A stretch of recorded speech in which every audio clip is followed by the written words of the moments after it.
சிரஞ்சீவி பெண் பிள்ளைகளை பத்தி ஏதோ தப்பா சொல்லிட்டாங்களாமே. இந்த நியூஸ் என்னமோ வைரல் ஆகுது. என்னதான் சொல்லிட்டாரு அந்த மனுஷன் அப்படிங்கிற மாதிரி உங்களுக்கு தெரியலன்னா இந்த நியூஸ் நீங்க பார்க்கணும். ஸோ வாங்க வீடியோக்குள்ள போகலாம். நான் உங்கள் சிவரஜினி ரெட் டேப் தமிழ்ல இருந்து. சிரஞ்சீவி அப்படிங்கிறவரு ஒரு பெரிய ஆக்டர், தெலுங்குல ரொம்ப பெரிய ஆக்டர். அவரோட பையன் ராம்சரனும் ரொம்ப பெரிய ஆக்டர். இவர் இப்ப பொலிட்டிக்ஸ்லயும் இருக்காரு. இவர் தான் டூரிஸ்ட் மினிஸ்டர். இந்த எல்லா கதையும் தெரியும். ரீசெண்டா பிரம்மானந்தம் அப்படிங்கிற ஒரு படத்தோட ப்ரீ ஷோக்கு இவர் போய் பேசியிருக்காரு ஃபங்க்ஷன்ல. அப்ப ஆங்கர் கேக்குறாங்க, உங்க வீட்டுல இப்பதான் ராம்சரனுக்கு அதான் புதுசா பெண் குழந்தை பிறந்திருக்கு இல்லையா, அந்த மொமெண்ட்லாம் எப்படி இருக்குன்னா இவரு சந்தோஷமா தான் கேட்டிருக்காரு. அதுக்கு சிரஞ்சீவி காரும் சிரிச்சுக்கிட்டே என்ன சொல்றாருன்னா, எங்க வீட்டுல கிட்டத்தட்ட நிறைய பெண்கள் தான் இருக்கிறாங்க.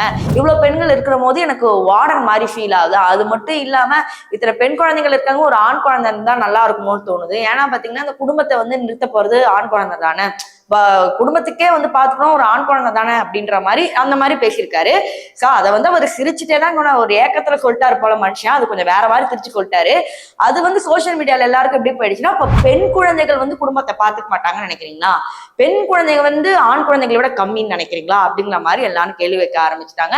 ஸோ அதனால பாத்தீங்கன்னா இந்த வீடியோ பயங்கரமா வைரலா போயிட்டு இருக்கு. அதாவது இவர் டூரிஸ்ட் மினிஸ்டர் வேற.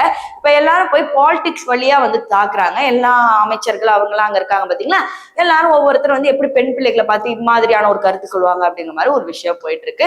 ஸோ இந்த ஒரு விஷயம் பயங்கர கான்ட்ரவர்சியா போயிட்டு இருக்கு. இதுல வேற இன்னொரு வேற சொல்லியிருப்பாரு, நான் ராம்சரண் கிட்ட பையன் குழந்தை வேணும்னு கேட்டுட்டே இருக்கேன், அவன் எப்படியாவது ஒரு பையன் குழந்தை பத்தி கொடுத்துட்டா நான் நிம்மதி ஆயிடுவேன் அப்படிங்கிற மாதிரிலாம் சொல்லியிருக்காங்க. ஸோ இதுதான் இப்ப கான்ட்ரவர்சியா இருக்கு. ஸோ அதனாலதான் இந்த நியூஸ் பயங்கரமா வைரல் ஆயிட்டு இருக்கு.